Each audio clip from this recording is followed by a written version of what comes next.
Hello नमस्कार साथियों, स्वागत करता हूं मैं आपका हमारे YouTube channel government job circle पे। तो दोस्तों, आशा करता हूं आप सब ठीक होंगे और अपने एनसीएल एग्ज़ाम की प्रिपरेशन में कंटिन्यू लगे हुए होंगे। तो दोस्तों, टाइम काफ़ी आपके पास कम रह गया है क्योंकि इसका आपका रिटन एग्ज़ाम अब बहुत जल्द होने वाला है। डेट आप सबको पता होगी, एडमिट कार्ड आपने डाउनलोड कर लिए होंगे। तो दोस्तों, उसी के बेस पर जो एनसीएल 2023 के अंदर एग्ज़ाम हुआ था उसके अंदर कुछ प्रश्न आपसे पूछे गए थे टेक्निकल पार्ट के। तो उन प्रश्न को मैं लेके आया हूँ, तो आप देख सकते हो कि कितना हार्ड और टफ इसका एग्ज़ाम रहने वाला है। और मैंने 6 सुपर सेट की वीडियो आपको बनाकर प्रोवाइड कर दी है, सॉरी 5। तो ये छठी है आपकी, तो वो पांचों वीडियो आप ज़रूर देख लेना, आपको बहुत हेल्पफुल मिलेगी। क्योंकि इसके अंदर मैंने 2023 का पेपर अभी देखा था, तो जो मैंने कराए हैं उसके क्वेश्चन इसमें हूबहू मिल रहे हैं, यानी कि आए हैं। तो वो आप क्वेश्चन ज़रूर कर लेना, प्लेलिस्ट के अंदर मिल जाएगी, प्लेलिस्ट बना रखी है वीडियोज़ की। तो चैनल पे जाके विजिट करके आप उसको देख सकते हो। तो दोस्तों, ये जो पेपर है जो मैं आपको अभी पढ़ाने वाला हूँ, तो इसकी आप एक बार अपनी तैयारी जांचना कि कितने आपके आंसर सही बने हैं, तो कमेंट करके भी हमें बताना। तो सबसे पहले ये आपका क्वेश्चन रहने वाला है, नौका को प्रदर्शित करने वाला चिन्ह किस प्रकार के संकेत का प्रतीक है। तो जो दिखाता है कि आगे नौकायान है, तो ये किस में आता है, आदेशात्मक आता है या निषेधात्मक, चेतावनी या सूचनात्मक। तो मैं आपको पहले आप बता सकते हो आंसर क्या रहने वाला। आपने सोच लिया अपना आंसर, तो मैं आपको पिक दिखा देता हूँ। तो ये किस में आएगा, तो ये आप देख पा रहे हो कि ट्राइंगल है। तो ट्राइंगल का किस में आता है आपको सबको पता है, तो ये कॉजनरी रोड साइन रहने वाला है, यानी वार्निंग, चेतावनी पूर्वक। तो इसका फर्स्ट का आंसर हो जाएगा आपका सी। तो नेक्स्ट क्वेश्चन रहने वाला है, निम्न चिन्ह क्या दर्शाता है। तो इस चिन्ह के बारे में आप क्या मानते हो, तो इसका आंसर आप जल्दी से जल्दी सोच ले कि ये किसका रोड साइन है। तो सोच लिया है आपने, चलते हैं इसके ऑप्शन की तरफ। तो ये आगे सड़क बंद है, आगे मैकेनिक है, पहाड़ की ओर मार्ग था, या रोक समाप्ति चिन्ह है। तो एक बार आपको फिर से दिखा देता हूँ ये रोड साइन किस प्रकार का है। तो ये रोड साइन आपका रहने वाला है रोक समाप्ति चिन्ह, यानी कि रेस्ट्रिक्शन एंड। तो आपका ऑप्शन डी सही हो जाएगा। नेक्स्ट है, इंटरनेशनल एयरपोर्ट 3 किलोमीटर संकेत का अर्थ क्या है। What is the meaning of sine board international airport kilometre. यदि किसी साइन बोर्ड रोड सिग्नल पे ऐसा लिखा है, रोड सिग्नल इस प्रकार को आपको संदेश दे रहा है कि इंटरनेशनल एयरपोर्ट 3 किलोमीटर, तो ये कह रहा है कि अंतर्राष्ट्रीय हवाई अड्डा 3 किलोमीटर आगे है। बिल्कुल सही है, पीछे है बिल्कुल नहीं आएगा। और अंतर्राज्यीय हवाई अड्डा 3 किलोमीटर आगे है, तो ये आपका नहीं होगा, क्योंकि ये दोनों इंटरस्टेट एयरपोर्ट की कह रहा है और यहाँ पे पूछा है इंटरनेशनल। तो वो इन ऑप्शन इंग्लिश और हिंदी में भी आप फर्क करके इसको आसानी से आंसर दे सकते हैं। नेक्स्ट एक क्वेश्चन पूछा गया था, तो मैं आपके लिए तीनों लेके आ गया हूँ। निम्नलिखित यातायात चिन्ह क्या इंगित या सूचित करते हैं। तो ये 3 प्रकार के रोड साइन, लेकिन इसमें पूछा तो ये वाला गया था नो पार्किंग का, तो मैं इसको भी लेके आ गया हूँ और इसको भी लेके आ गया हूँ। तो आप बता सकते हो ये किसका रहने वाला है और ये वाला किसका है और ये किसका है। तो ये बता देता हूँ, नो पार्किंग का ये आपका हो गया नो स्टॉपिंग नो पार्किंग, रुकना और खड़े करना ठहरना मना है। और ये किसका है, आप कमेंट करके मेरे को इस रोड साइन के बारे में बताइएगा। नेक्स्ट हमारा जो क्वेश्चन रहने वाला है फिफ्थ क्वेश्चन, डीजल इंजन का सामान्य संपीड़न अनुपात। तो दोस्तों, ये मैंने आपको पीडीएफ में करवाया है, ये हमारी फर्स्ट या सेकंड जो क्लास थी सुपर सेट की, तो उसके अंदर ये क्वेश्चन मैंने आपको करवा दिया। तो सेम हूबहू ये क्वेश्चन आपका पूछा गया था 2023 वाली भर्ती में। तो इसका आंसर आपका क्या हो जाएगा, डीजल इंजन का सामान्य संपीड़न अनुपात कितना होता है, आपको मैंने बताया था पिछली वीडियो में, आपने देखी होगी। तो ये 16:1 से 26:1 तक होता है, बिल्कुल इसका ऑप्शन बी करेक्ट हो जाएगा। और सेम पेट्रोल का कितना होता है ये भी आप बताइए, क्योंकि अब की बार पेट्रोल का पूछा जा सकता है। तो आपका पेट्रोल का हो जाएगा 8:1 से 12:1, 8:1 से 12:1 आंसर ये पेट्रोल का आपका हो जाएगा। तो ये जरूर याद रखें। नेक्स्ट क्वेश्चन पे चलते हैं, क्लच के संबंध में निम्नलिखित में से कौन सा कथन गलत है। Which of the following statement about A clutch is incorrect. Clutch assembly गतिशील रूप से संतुलित होनी चाहिए, उत्पन्न ऊष्मा आसानी से निकलनी चाहिए। ये पूछ रहा है कौन सा कथन गलत है, तो ये बाकी तो लग रहे हैं सही है। क्लच को लगाना और हटाना आसान होना चाहिए, बिल्कुल।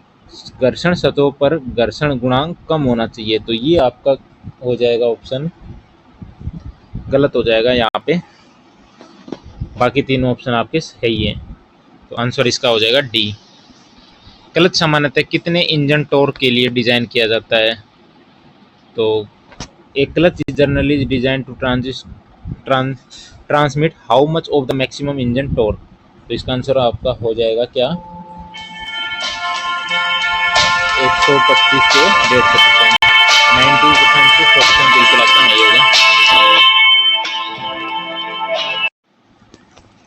तो इसका आपका आंसर 7 क्वेश्चन का क्या हो जाएगा आपका? 125 से 150% टॉर्क के अंदर ये डिजाइन की जाती है, क्योंकि ये भारी लोड में भी है ना, ये जो इसकी जो क्लच है वो फिसलती नहीं है हमारी गाड़ियों की, और झटकों और एनर्जी को ट्रांसमिट कर देती है, इसलिए ये इसके ऊपर बेस होती है 125 से 150 के ऊपर डिजाइन की जाती है। नेक्स्ट है 8वां क्वेश्चन हमारा, मोटर वाहन अधिनियम 1988 की कौन सी धारा गति सीमा से संबंधित? हाँ बिल्कुल, अच्छा एक क्वेश्चन रहने वाला है आपका कि इसके अंदर धारा पूछी गई है, तो मैं आपको बता देता हूँ एक एक धारा करके। तो सेक्शन 110 क्या कहती है आपकी? तो मोटर वाहनों के निर्माण, उपकरण और रखरखाव से संबंधित ये आपकी रहने वाली है। नेक्स्ट है आपकी 112 के अंदर क्या होता है? Limit of speed. तो ये किसकी पूछ रहा है? गति सीमा की पूछ रहा है। तो इसकी 112 के अंदर आपकी होती है स्पीड लिमिट की, कि आपको अधिकतम स्पीड पे नहीं और न्यूनतम स्पीड जो दी गई है उसी के अंदर आपको चलानी होगी गाड़ी। सेक्शन 113 क्या कहती है? ओवरलोडिंग, कि आपको जो माल डालने की अनुमति दी है उतना ही डाले, जैसे 10 टन 8 टन दिया है तो उतना ही डाले, उससे ज़्यादा ओवरलोडिंग आ जाएगा। सेक्शन 1111 क्या आती है? तो ये आती है यातायात नियंत्रण उपकरण के अंदर, यानी कि जो आपके ट्रैफिक कंट्रोल डिवाइसेस है उनसे संबंधित है ये धारा, तो आपको ये धारा पता होनी चाहिए। नेक्स्ट हमारा 9th क्वेश्चन है, cooling system analyser pressure test का भाग नहीं है? तो ये नहीं है पूछ रहा है। प्रेशर गेज तो है, प्रेशर पंप भी है आपका। नेक्स्ट है रेडिएटर प्रेशर कैप अडेप्टर, बिल्कुल है ये भी। और रेडिएटर फिलर नेक इसका हमारा प्रेशर पंप का इसका भाग नहीं है, तो आपका डी आंसर सही हो जाएगा। सड़क सुरक्षा सप्ताह की सिफारिश किस समिति ने की थी? तो ये क्वेश्चन पूछा गया है, तो इसका आंसर आएगा आपका सुंदर समिति ने की गई थी। नेक्स्ट है आपका 11th क्वेश्चन, व्हील सिलेंडर में ब्रेक फ्लूइड को कौन सा भाग सील करता है? अच्छा, ब्रेक सिलेंडर के फ्लूइड को। Which part seal the brake fluid in a wheel cylinder? तो व्हील सिलेंडर के अंदर ब्रेक फ्लूइड को कौन सा पार्ट सील यानी कि उसको पकड़ के रखता है? तो cup spreader, boot, bleeder screw, cup. तो मैं इसको आपकी फोटो दिखा देता हूँ कि ये व्हील सिलेंडर है, होती क्या चीज़ है। तो ये होती है व्हील सिलेंडर। ये हमारे क्या लगे हुए हैं? ब्रेक शू लगे हुए हैं। ये स्टड है, नट जिनसे टायर कनेक्ट होता है। उसके बाद ये है हमारा व्हील सिलेंडर का कप, ये स्प्रिंग है। जब हम अंदर से ब्रेक दबाते हैं तो ये स्प्रिंग एक्सपेंड होती है, यानी कि ये इस तरह इधर खींचती है, तभी हमारे जो ब्रेक शू है या ब्रेक लेदर है ये रिम को भिड़कर गाड़ी के टायर को रोक देते हैं। तो ये कप के अंदर हमारा जो है आंसर रहेगा इसका कप। कौन सा भाग सील करता है? तो ये कप भाग हमारा सील करता है। एचएमबी के कूलिंग सिस्टम में पंखा किससे चलाया जाता है? बहुत अच्छा क्वेश्चन पूछा गया है यहाँ पे।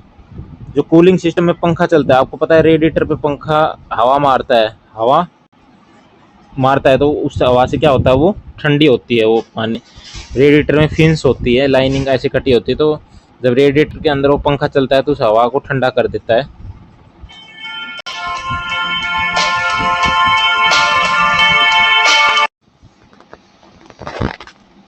तो दोस्तों आप इसका आंसर सोचें कि क्या इसका आंसर रहने वाला है।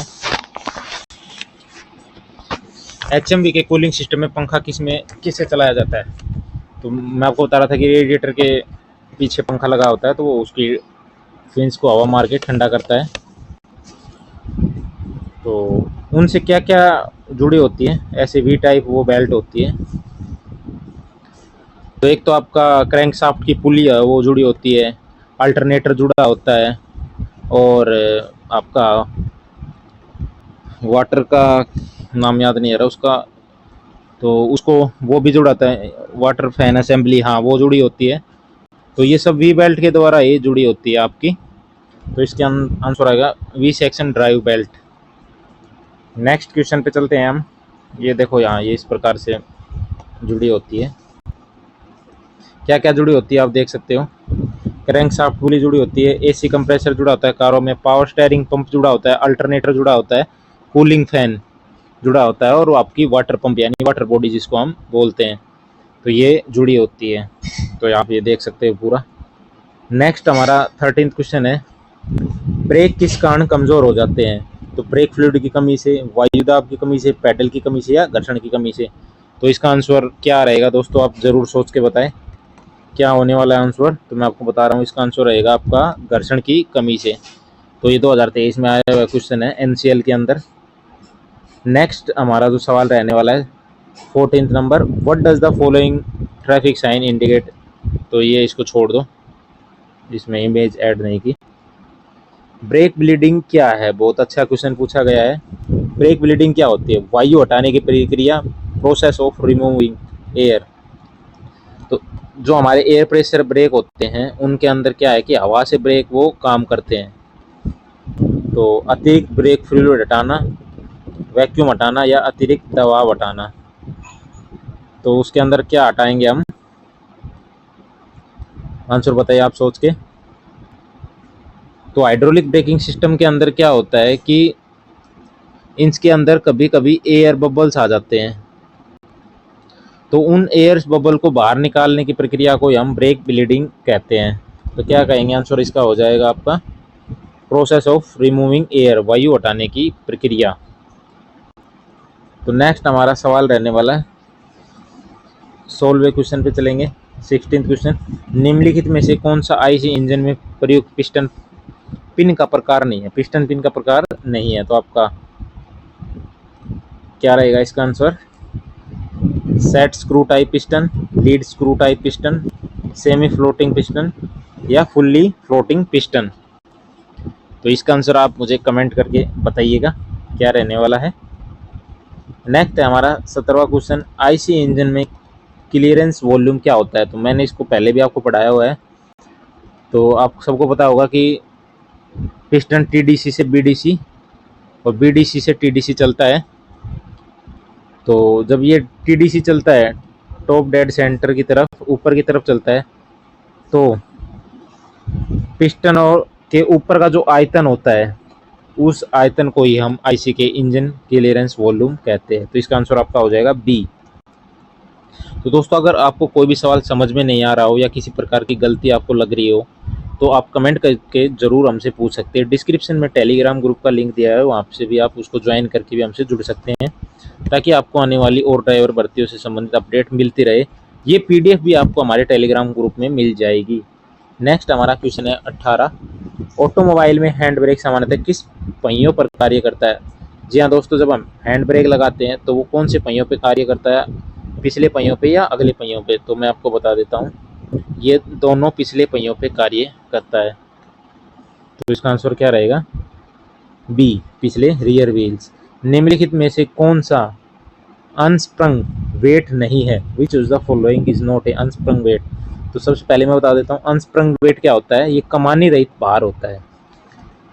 तो इसके अंदर भी वाहन भाग होते हैं जो सस्पेंशन जो स्प्रिंग होती है उनके नीचे होते हैं और सड़क के साथ सीधे चलते हैं। तो इसका आंसर क्या रहेगा आपका? कंप्लीट ट्रांसमिशन सिस्टम, इसको हम आंसर देंगे। तो हमारा 20वां क्वेश्चन पे चलते हैं, वाहन का स्टॉपिंग डिस्टेंस किस पर निर्भर नहीं करती है? दोस्तों क्या पूछ रहे हैं? नहीं करती है। तो वाहन की गति, द्वितीयक ब्रेक, वाहन की गति पर तो निर्भर करेगा, द्वितीयक ब्रेक, सेकेंडरी ब्रेक, ब्रेकिंग बल और सड़क की स्थिति। ब्रेकिंग बल पर भी निर्भर करता है और सड़क की स्थिति। तो ये जो द्वितीयक ब्रेक है यानी कि ऑप्शन आपका बी, तो इस पर निर्भर नहीं करेगा। स्वेप्ट वॉल्यूम, तो दोस्तों ये क्वेश्चन भी मैंने आपको बताया था फिर से देखो, ये पेपर में भी आया हुआ क्वेश्चन है, तो दोस्तों इसका आंसर भी आपको पता होना चाहिए। शाफ्ट वॉल्यूम क्या होता है? जब टीडीसी से बीडीसी से पिस्टन द्वारा तय किया गया जो आयतन होता है उसको हम स्वेप्ट बोलते हैं। तो इसका आंसर आपका हो जाएगा पिस्टन का विस्थापन आयतन, यानी कि डिस्प्लेसमेंट वॉल्यूम। जब पिस्टन टीडीसी से बीडीसी चलता है तो उसका जो वॉल्यूम होता है उसी को हम बोलते हैं, यानी बी ऑप्शन आपका करेक्ट हो जाएगा। आंसर 22 क्वेश्चन पे चलते हैं। मोटर वाहन अधिनियम 1988 की कौन सी धारा गति सीमा से संबंधित है, यानी स्पीड से संबंधित है? तो आप सबको बता देता हूँ, धारा 110 किससे संबंधित रहने वाली है? सेक्शन 110, आप बताइए।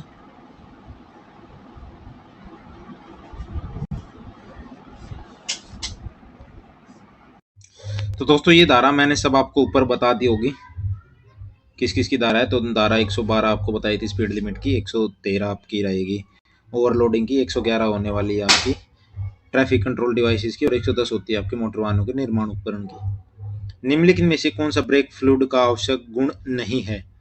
नेक्स्ट आपका सवाल रहने वाला है 23वां। ब्रेक फ्लूइड का आवश्यक गुण नहीं है पूछा जा रहा है, तो आपका कौन सा इसमें रहेगा आंसर? तो सबसे पहले ब्रेक फ्लूइड का आपके पास गुण होना कौन कौन से चाहिए? तो सबसे पहले हाई बॉइलिंग पॉइंट होना चाहिए इसका, ताकि जब भी इंजन ऑयल जब गर्म होते हैं तो वो उबलने ना लग जाए, तो इसलिए हाई इसका होना चाहिए, हाई बॉइलिंग पॉइंट। प्लस में हाई विस्कोसिटी भी होनी चाहिए इसकी। विस्कोसिटी क्या होती है? जब ये गर्म हो जाता है ना इंजन ऑयल, तो बहकर ना चले, इसलिए इसकी हाई विस्कोसिटी भी होती है। तो इसका आंसर सही क्या रहने वाला है 23वीं का? क्वथनांक कम होना चाहिए, should have a low boiling point. तो आंसर हो जाएगा आपका लो बॉइलिंग पॉइंट। भार स्थानांतरण के कारण ब्रेकिंग प्रभाव का सही वितरण क्या होना चाहिए? Due to weight transfer how should braking force be distributed?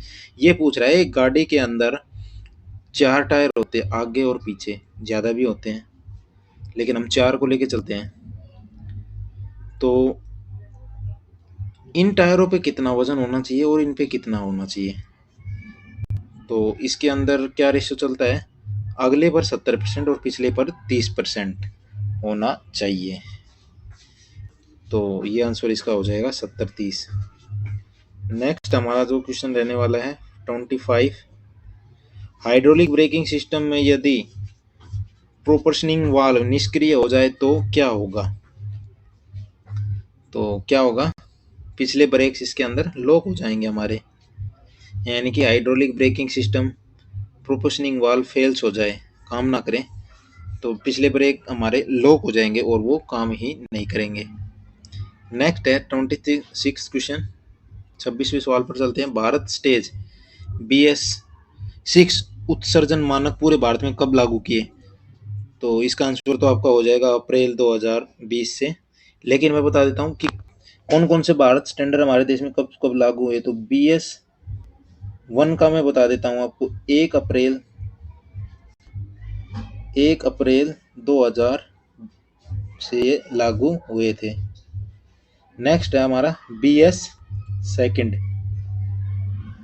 BS2 हमारा हो जाएगा 2001 से। उसके बाद BS3 हमारा हो जाएगा 2005 से।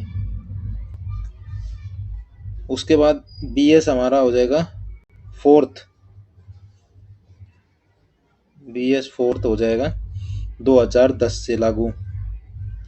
ये हमारा 2010 से कुछ शहरों में तो लागू हो गया था, लेकिन 1 अप्रैल 2017 से, 1/4/2017 से ये हमारा पूरे देश में लागू हुआ था, तो इसका भी पूरा ध्यान रखेंगे। उसके बाद BS5 ये नहीं लागू हुआ, इसको हमने स्किप कर दिया था, सीधा फोर्थ से हम सीधा 6th लागू किया, और वो कब से हुआ था? 1/4 अप्रैल 2020 से। तो ये आपको पता होना चाहिए। नेक्स्ट हमारा क्वेश्चन रहने वाला है 27वां, 27th क्वेश्चन। 3 सिलेंडर इंजन का स्वेप्ट वॉल्यूम 796 सेंटीमीटर है, एक सिलेंडर का विस्थापन कितना होगा? तो ये न्यूमेरिकल क्वेश्चन भी आपसे पूछा गया है, तो आप इसको सोल्व करके बताइए इसका आंसर क्या रहने वाला है। वीडियो काफ़ी लंबी हो जाएगी। 2 पहिया वाहन चलाते समय सुरक्षात्मक हेलमेट पहनना किस धारा के अंतर्गत आता है? तो ये हेलमेट की आपकी धारा कौन सी मैंने आपको बताई थी, तो ये किसके आएगा 129 के अंदर आने वाला है। तो धारा 127 किस क्या रहने वाली है, तो धारा 127 के अंदर होता है मोटरसाइकिल के ऊपर जो लगेज लगे जाते हैं वो किस प्रकार से लेके जाएं, तो उसके बेस पे होती है। और धारा 126 के ऊपर क्या होता है, तो इसके अंदर एक्सीडेंट रूल्स, यानी कि जब एक्सीडेंट हो जाता है तो अपने वाहन को छोड़कर नहीं भागना है, वहाँ पे जो आपके कर्तव्य हैं उनको निभाना है। 128 क्या है, तो इसके अंदर 1 पिलियन राइडर ही आपकी बाइक के ऊपर बैठ सकता है, तो ये इनसे संबंधित है। 29वां आपका क्वेश्चन क्या रहने वाला है, 3 चैनल ABS सिस्टम के बारे में कौन सा कथन गलत है। तो 3 चैनल ABS सिस्टम क्या होता है, which statement about A 3 channel ABS system is incorrect. तो सभी 4 पहियों के लिए 3 स्वतंत्र हाइड्रोलिक सर्किट होते हैं, नहीं जी, प्रत्येक अलग पहियों के लिए एक अलग हाइड्रोलिक सर्किट होता है, बिल्कुल आपका 29 ये बी आपका ऑप्शन। तीनों सर्किट क्रमिक रूप से 4 पहियों को नियंत्रित करते हैं, हाँ बिल्कुल ये ऑप्शन आपका सही हो जाएगा। तीनों सर्किट क्रमिक रूप से चारों पहियों को नियंत्रित करेंगे, दोनों पिछले पहियों के लिए एक हाइड्रोलिक सर्किट नहीं है, ऐसा नहीं हो सकता, तो आपका सी ऑप्शन हो जाएगा। 30 का आपका एक कुशल कूलिंग सिस्टम दहन कक्ष में उत्पन्न ऊष्मा का कितना भाग हटाता है। An efficient cooling system remove approximately what percentage of heat produced to in the combustion chamber के अंदर कितना परसेंट हटाता है, तो आपका ये कितना आंसर आएगा आपका 30 से 35%, आंसर आपका ए सही हो जाएगा। नेक्स्ट है हमारा 31 क्वेश्चन, एयर ब्रेक का उपयोग मुख्यतः किस वाहन में किया जाता है। एयर ब्रेकिंग सिस्टम किन वाहनों के अंदर होती है, तो वीडियो लंबी हो जाएगी, मैं आपको बाद में इसमें समझाऊंगा नेक्स्ट वीडियो में। तो ये हैवी HMV मोटर व्हीकल, जो भी HMV में आते हैं उनके अंदर एयर ब्रेक सिस्टम किया जाता है। कारों के अंदर हाइड्रोलिक ब्रेकिंग सिस्टम यूज किया जाता है। नेक्स्ट हमारा क्वेश्चन रहने वाला है, ये लास्ट क्वेश्चन है, लीफ स्प्रिंग में साइकिल का कार्य क्या होता है। तो साइकिल एक पिन होती है, तो इसके अंदर लीफ स्प्रिंग के अंदर साइकिल पिन का क्या कार्य होता है, तो इसका आंसर आपका स्प्रिंग में लंबाई में परिवर्तन की अनुमति देता है, बिल्कुल देता है। साइड वे मूवमेंट को नियंत्रित करना नहीं, रियर टॉ को नियंत्रित करना बिल्कुल नहीं, ड्राइविंग थ्रस्ट की अनुमति नहीं देना।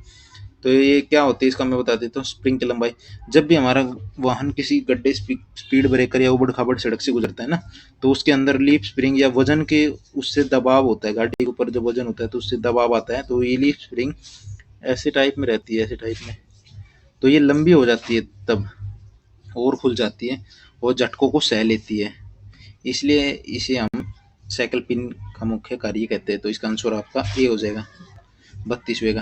तो दोस्तों ये पूरे आपके क्वेश्चन रहने वाले हैं, तो ये NCL के एग्जाम में आए हुए क्वेश्चन है, तो आप इनको जरूर एक बार नज़र मारें। और नेक्स्ट जो हमारे सेट करवा रखे हैं हमने प्रैक्टिस सेट आपके सुपर सेट 5, उन पर भी आप ज़रूर तैयारी कर ले एक बार, अच्छे क्वेश्चन बनाए थे मैंने।